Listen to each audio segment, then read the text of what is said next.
आज बात करेंगे हिडनबर्ग की। हिडनबर्ग एक बार फिर से आ गया है अपने पिटारे के साथ। पिछली बार भी आया था और पिछली बार कुछ हो नहीं पाया। इस बार इन्होंने आरोप लगाए हैं सेबी के हेड पर, और ये पहली महिलाएं हैं जो बिज़नेस से ताल्लुक़ रखती हैं और सेबी के हेड हैं। हिडनबर्ग ने आरोप लगाए हैं कि इन्होंने अपने पति के थ्रू कुछ फ़ायदा पहुंचाने की कोशिश करी है। निश्चित रूप से इस पर जांच होनी चाहिए कि अगर पति उनके कुछ करते हैं तो कुछ ना कुछ तो आजीविका के लिए करेंगे ही। तो वह अगर बताकर किया गया है तो कोई दिक्कत नहीं है, लेकिन अगर ये छुपा के किया गया है और कुछ इनसाइडर ट्रेडिंग हुई है या नहीं हुई है, इस पर जांच की जानी चाहिए सीबीआई की। और आगे भी ऐसे कानून, ऐसे प्रावधान होने चाहिए कि इस प्रकार के कोई भी स्कैम ना हो सके।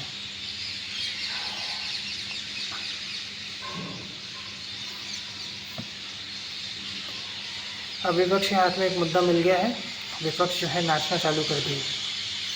दूसरे मुद्दों पर भी नाच रही है, क्योंकि पिछले दो महीनों से जब से प्रधान सेवक ने शपथ ली है तब से है कुछ ना कुछ उल्टा सीधा हो ही रहा है।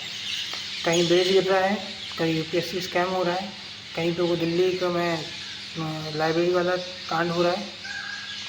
कुछ ना कुछ 2 महीने से हो ही रहा है।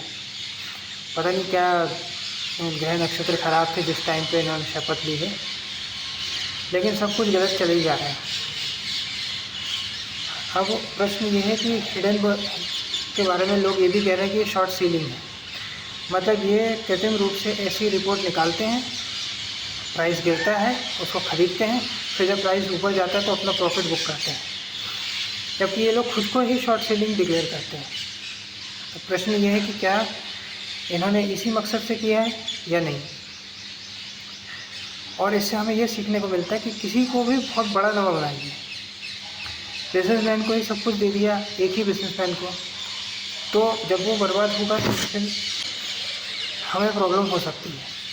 ऐसे ही किसी नेता को भी बहुत बड़ा मत बनाइए, नहीं तो उसमें भी हमें प्रॉब्लम हो सकती है।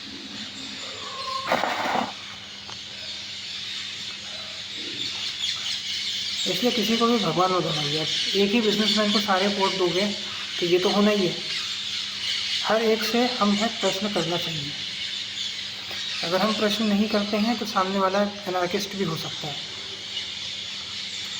ऐसे हर चीज़ पर प्रश्न करिए। सरकार आपकी है, हम प्रश्न भी आप ही को पूछना पड़ेगा। और अब लोग कमेंट सेक्शन में बोलेंगे कि कांग्रेस के समय में आप क्या कर रहे थे, कांग्रेस के समय में आपने प्रश्न भी क्यों नहीं पूछा है। तो कांग्रेस के समय में भी प्रश्न पूछा जाता था, यूट्यूब के माध्यम से नहीं तो फेसबुक के माध्यम से पूछा जाता था, लेकिन प्रश्न पूछा जाता था। ऐसे कई सारे पेज थे जैसे द फ्रस्ट्रेटेड इंडियंस, वो हमेशा कांग्रेस के बाद प्रश्न पूछते थे।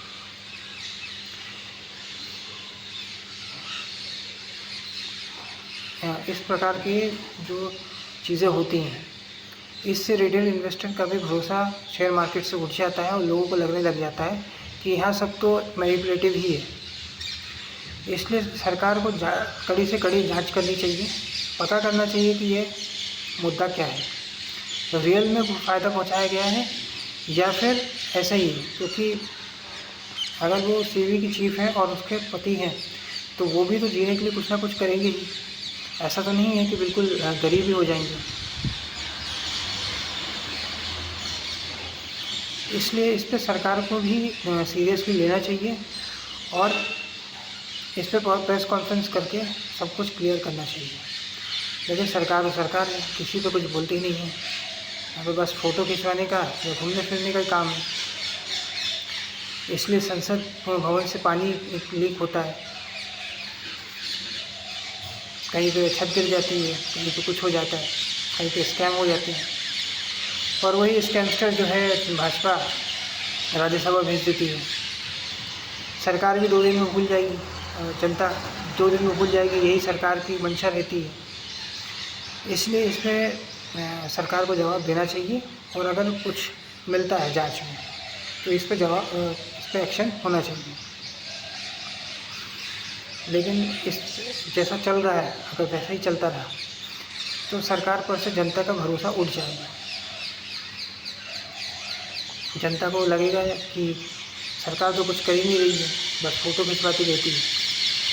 तो अगले चुनाव में भी इसका असर देखने को मिल सकता है। और महाराष्ट्र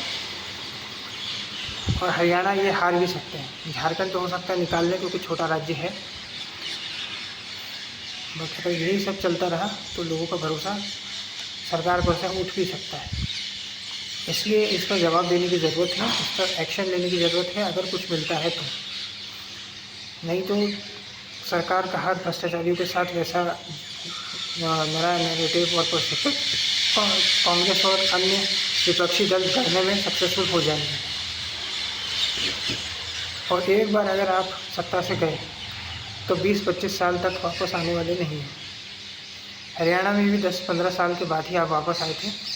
महाराष्ट्र में भी 99 से 2014 तक आप वापस नहीं आ पाए थे। और यूपी में भी आपने एक ब्लंडर किया था कि मायावती से हाथ खींच लिए थे। तो 20 साल तक 97 के से लेकर 2017 तक सरकार नहीं बनी थी। इसलिए हर तरह से आपको देखना पड़ेगा कि कैसे जनता के बीच में नैरेटिव या परसेप्शन क्रिएट किया जाए, जो आप हमेशा फेल हो जाते हो करने से। अब ये नैरेटिव नहीं चलते कि इफ़ नॉट मोदी देन धीरे धीरे लोग जो है दूसरा विकल्प ढूंढना चालू कर देंगे अगर यही चलता रहा तो। इसलिए सोचिए समझिए, जनता का फीडबैक लीजिए, उस हिसाब से काम करिए। अन्यथा ये अंबानी अदानी पर ही पूरा नैरेटिव अगले विधानसभा चुनाव में बना दिया जाएगा और आप इससे लड़ नहीं पाओगे और हार जाओगे। देश के उद्योगपति बहुत ज़रूरी होते हैं क्योंकि रोज़गार वही पैदा करते हैं। किंतु अगर कोई कुछ गलत कर रहा है तो आपको कार्रवाई भी करनी चाहिए। इस पर पूरी जांच होनी चाहिए अंदर तक, और अगर कुछ निकले तो उस पर कार्रवाई होनी चाहिए। इसका मतलब ये नहीं है कि आप व्यापार जगत में जितने भी लोग हैं सबको ही गालियाँ देने लग जाओ। कुछ अच्छे भी होते हैं, कुछ ख़राब भी होते हैं। इस वीडियो में इतना ही। अगर ये वीडियो आपको पसंद आया तो वीडियो को लाइक करें, शेयर करें और चैनल को सब्सक्राइब करें। धन्यवाद।